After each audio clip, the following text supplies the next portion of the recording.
Au fil de la vie, la chronique de Christine Bartoli.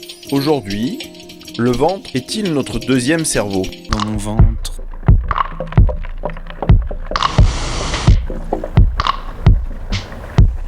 Dans mon ventre.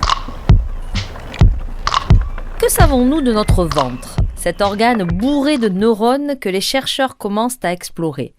Il semblerait que notre cerveau ne soit pas le seul maître à bord. La région abdominale est généralement associée aux fonctions d'assimilation et d'élimination des aliments. On hésite plus à présenter l'intestin comme un deuxième cerveau contenant plus de 100 millions de neurones et qui sécrète quelques 20 neurotransmetteurs identiques à ceux produits par le cerveau. Il produit également de 70 à 85% des cellules immunitaires de l'organisme. Nos deux cerveaux, celui de notre tête et celui de notre ventre, doivent donc coopérer. Si ce n'est pas le cas, il en résulte le chaos dans notre ventre, accompagné de douleurs abdominales, et la misère dans notre tête. Notre ventre semble nous parler en permanence, parfois même bien plus que notre cerveau. Il faut dire que sans ces appels du pied, nous serions capables de nous laisser mourir de faim. D'autres organes se font plus discrets, mais ne sont pas moins essentiels pour autant.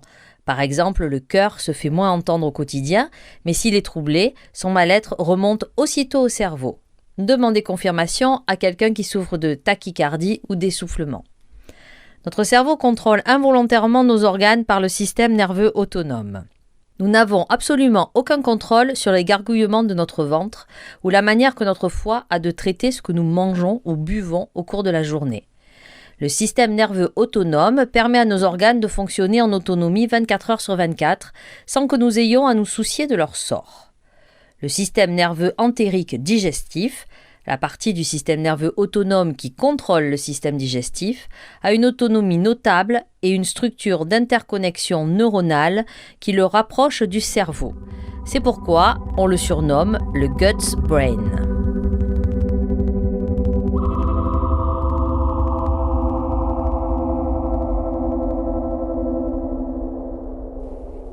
Comment expliquer tant de fascination pour le cerveau ?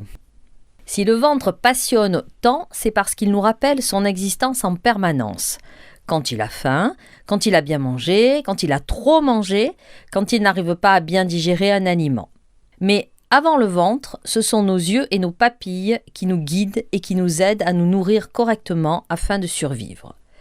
La longueur de notre tube digestif, ou plutôt de ce qu'il renferme, joue également en sa faveur. Certes, quelques 200 millions de neurones composent le système nerveux entérique.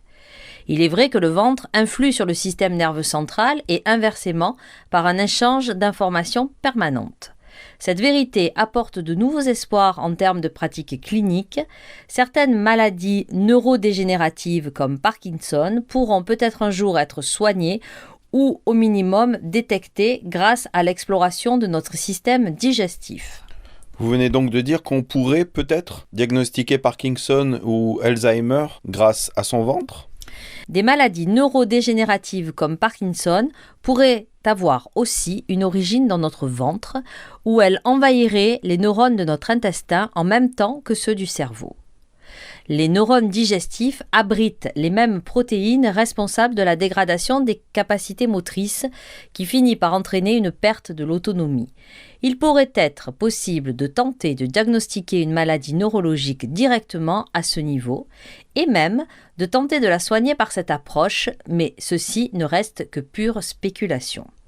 Ce genre de découverte nous apprend également que la maladie d'Alzheimer, par exemple, pourrait être aussi une maladie générale qui affecte tout le corps humain et pas simplement le cerveau, même si ces effets se traduisent principalement par des troubles et des perturbations du système nerveux central.